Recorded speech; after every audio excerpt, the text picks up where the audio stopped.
नमस्कार, मैं कमलेश कबीर आपका एक बार फिर स्वागत करता हूं इस नए एपिसोड में। आज के इस एपिसोड में हम बात करेंगे पश्चिम बंगाल की, जहां एक तरफ शुभेंदु अधिकारी मुख्यमंत्री बनने के बाद अब तक 2 कैबिनेट मीटिंग ले चुके हैं और दोनों कैबिनेट मीटिंग के फैसलों को लेकर अगर हम बात करें तो जो भारतीय जनता पार्टी का एक एजेंडा होता है, जिसको आप किसी भी तरीके से अगर देखते हैं तो एक तरीके से राष्ट्र की सुरक्षा, देश हित में लिए गए फैसले, इससे आप इसको जोड़कर देख सकते हैं। तो पिछली 2 कैबिनेट मीटिंग में जो बड़े फैसले लिए गए वो थे 45 दिन के भीतर केंद्र सरकार को भूमि अधिग्रहण कर भारत और बांग्लादेश की जो बॉर्डर है उसके लिए या फेंसिंग के लिए जमीन देना।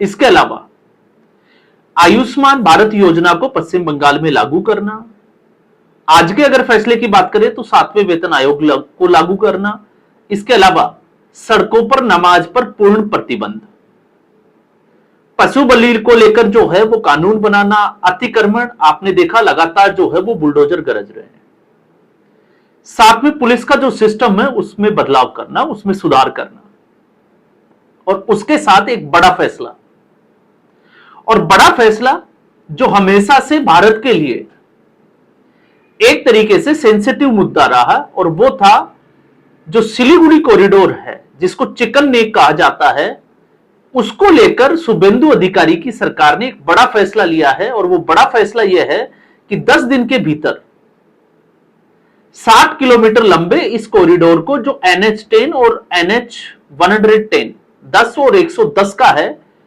और जिससे लगभग 7 राष्ट्रीय राजमार्ग निकलते हैं, उसको केंद्र सरकार के अधीन दे देना। तो अब ये 22 किलोमीटर चौड़ा जो कॉरिडोर है वो अब केंद्र सरकार के अधिग्रहण में होगा।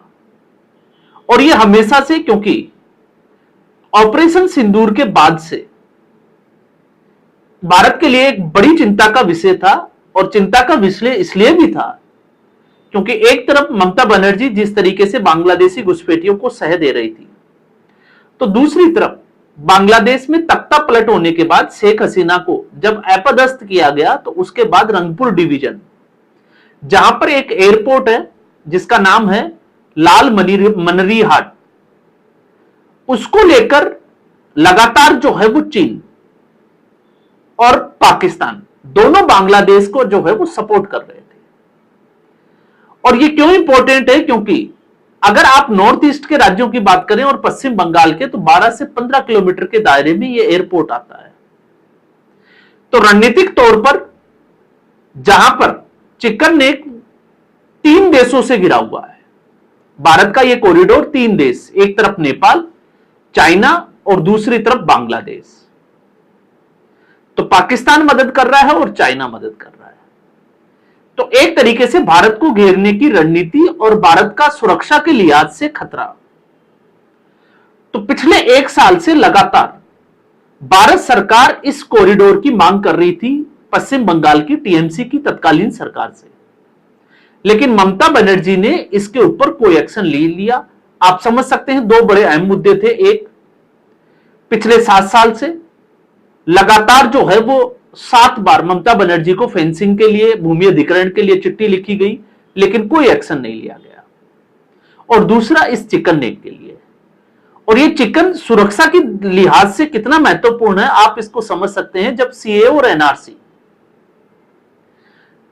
एनआरसी 2020 में जब दिल्ली में दंगे भड़के शाहीन बाग से पहले, तो कानून बनाया गया कि जो अल्पसंख्यक है, चाहे वो बांग्लादेश के हो या पाकिस्तान के, उनको भारत में नागरिकता दी जाएगी।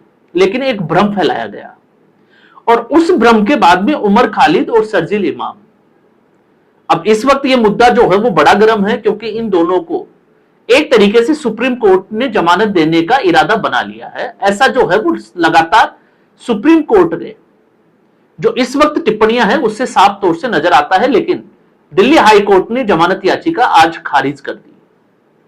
तो ये उसी चिकन नेक की बात कर रहे थे, क्योंकि चिकन नेक को तोड़ने का या चिकन नेक पर कब्जा करने का मतलब है भारत का नॉर्थ ईस्ट के राज्यों से संपर्क जो है वो पूर्णतया खत्म हो जाना। तो आप समझ सकते हैं सुरक्षा की दृष्टि से कितना महत्वपूर्ण है। तो शुभेंदु अधिकारी की सरकार ने इसके ऊपर फैसला ले लिया। अब हम आते हैं दूसरी खबर। दूसरी खबर जो है 21 मई को फाल्टा में दोबारा चुनाव, क्योंकि 29 अप्रैल को जो चुनाव मतदान प्रक्रिया हुई उसमें भारतीय जनता पार्टी का जो बटन था उसके ऊपर टेप लगी हुई ईवीएम का फोटो वायरल हुआ। उसके बाद में सुब्रत गुप्ता जो मुख्य चुनाव अधिकारी थे उस क्षेत्र के, वो जाकर वहां पर सारा कुछ जो है वो जांच परख करते हैं और उसके बाद में फैसला लिया जाता है कि फाल्टा में दोबारा से मतदान होगा 21 मई को और 23 मई को परिणाम आएंगे। लेकिन उस वक्त 29 अप्रैल तक पुष्पा स्टाइल में लगातार जहांगीर खान धमकाते हुए नजर आते थे कि ये पुष्पा जो है वो झुकेगा नहीं। आपने पुष्पा फिल्म का डायलॉग देखा होगा, साला झुकेगा नहीं। तो वो डायलॉग और अजय पाल शर्मा के साथ कंट्रोवर्सी, इससे आपको समझ में आएगा कि जहांगीर खान को किस तरीके से टीएमसी की सह मिली हुई थी। जब आप इसके साथ में दूसरे संदेश खाली के मैटर को भी देखते हैं तो उससे भी आपको समझ में आएगा कि किस तरीके से टीएमसी के गुंडे जो है वो हावी थे। अब आज के हालात में अगर आप देखोगे तो भारतीय जनता पार्टी की सरकार बनने के बाद क्या बदलाव हुआ, तो आज उसी फाल्टा से स्थिति बिल्कुल उलट नजर आती है।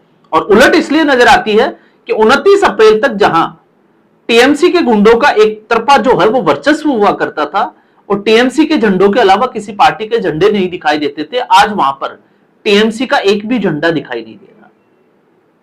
इसके अलावा टीएमसी के दफ्तर पर ताले लगे हुए हैं और जब अलग अलग पत्रकार या आप कह सकते हो कि जो ग्राउंड रिपोर्ट्स कर रहे हैं, जब वो लोग जहांगीर खान के घर पहुंचते हैं तो उसके ऊपर भी ताला लगा हुआ है। और दोपहर होते होते खबर आती है कि जहांगीर खान ने अपना नामांकन जो है वो वापस ले लिया है, अपने पैर पीछे खिसका लिए। अब पहला सवाल तो यह है जिसका जवाब जो है वो सब जानने को इच्छुक है कि आखिर फाल्टा में इलेक्शन होगा या नहीं होगा। तो फाल्टा में इलेक्शन होगा क्योंकि चुनाव आयोग ने सभी कैंडिडेट का एक तरीके से आप ईवीएम को लेकर जो है वो बटन वगैरह सब कुछ तैयार करके जारी कर दिया है। तो ऐसी स्थिति में जहांगीर खान का नाम भी होगा, टीएमसी का जो है वो एक तरीके से लोगो भी होगा। इसके अलावा लेफ्ट पार्टी और कांग्रेस पार्टी के उम्मीदवार भी होंगे और भारतीय जनता पार्टी के उम्मीदवार भी होंगे। तो 21 मई को चुनाव तो होगा, लेकिन उससे पहले जहांगीर खान ने अपने कदम वापस खींच लिए। और आप देखिए बहुत कम समय में, मुश्किल से जो है वो कितना समय हुआ है शपथ ग्रहण की, इतने कम समय में इतना बड़ा बदलाव कि टीएमसी जो है वो सीधे बैकफुट पर चली जाएगी और शुभेंदु अधिकारी एक तरीके से फ्रंट फुट पर खेल रहे होंगे। तो शुभेंदु अधिकारी के रूप में भारतीय जनता पार्टी को, पहले भी वीडियो में हमने बात की थी कि चाहे योगी आदित्यनाथ की तुलना करे या फिर हेमंता बिस्वा शर्मा, एक बड़ा लीडर मिल गया जो ताबड़तोड़ जो है वो एक्शन ले रहा है, ताबड़तोड़ फैसले ले रहा है। अब यहां पर टीएमसी के लिए क्या है, तो टीएमसी ममता बनर्जी आपने देखा किस तरीके से इससे पहले एक मीटिंग लेती है और वो साफ तौर से कहती है जिसको पार्टी छोड़कर जाना है वो जा सकते हैं, वो टीएमसी को वापस से खड़ा कर लेगी। लेकिन उससे भी बड़ी खबर यह है कि लगातार ये लोग जो है वो टीएमसी क्यों छोड़ रहे हैं। एक तरफ अभिषेक बनर्जी, तो अभिषेक बनर्जी में उनकी जितनी भी जो प्रॉपर्टी है कलकत्ता में, उस कलकत्ता की प्रॉपर्टी के ऊपर केएमजी ने नोटिस जो है वो चस्पा कर दिए है। अब अभिषेक बनर्जी के क्या हाल है वो आप समझ सकते हैं, इससे पहली वीडियो में हमने बात की थी। और जिन लोगों के साथ की वजह से आप कह सकते हैं कि अभिषेक बनर्जी का हौसला इतना बुलंद था कि वो अमित शाह जैसे गृह मंत्री को जो है वो चैलेंज कर दे और एक तरीके से धमकाते हुए नजर आए, तो आप समझ सकते हैं कि टीएमसी की रणनीति, टीएमसी का काडर आप ले सकते हैं, टीएमसी का संगठन और टीएमसी की गुंडागर्दी किस हद तक जो है वो इससे पहले थी। तो यूं ही कोई जो है वो चुनाव परिणाम के बाद में जश्न मनाने के लिए सड़कों पर लोग नहीं उतरे। मीडिया का एक वर्ग जो है वो गुमराह करने का प्रयास कर सकता है, लेकिन सच्चाई यह है कि अब जो है वो पश्चिम बंगाल में बदलाव दिखने लगा है और यह बदलाव 4 मई का जो चुनाव परिणाम है उसको लेकर जो है वो साफ तौर से दिखाई देता है। तो टीएमसी की मुश्किलें लगातार जो है वो बढ़ती हुई दिखाई देती है। तो दूसरी तरफ पश्चिम बंगाल को या बांग्लादेश की जो घुसपैठ है, क्योंकि अब डिपोर्ट की भी बात चली है कि डिलीशन होगा, डिलीशन के अलावा जो है वो डिपोर्ट की बात की गई शुभेंदु अधिकारी के द्वारा, तो घुसपैठियों में भी एक जो है वो डर बना हुआ है। तो पश्चिम बंगाल के हालात अब लगता है कि धीरे धीरे काबू में आते हुए दिखाई दे रहे हैं। तो इस एपिसोड में फिलहाल इतना ही। उम्मीद करूंगा वीडियो एपिसोड आपको पसंद आया होगा। वीडियो को लाइक करें, शेयर करें, चैनल जरूर सब्सक्राइब करें। धन्यवाद।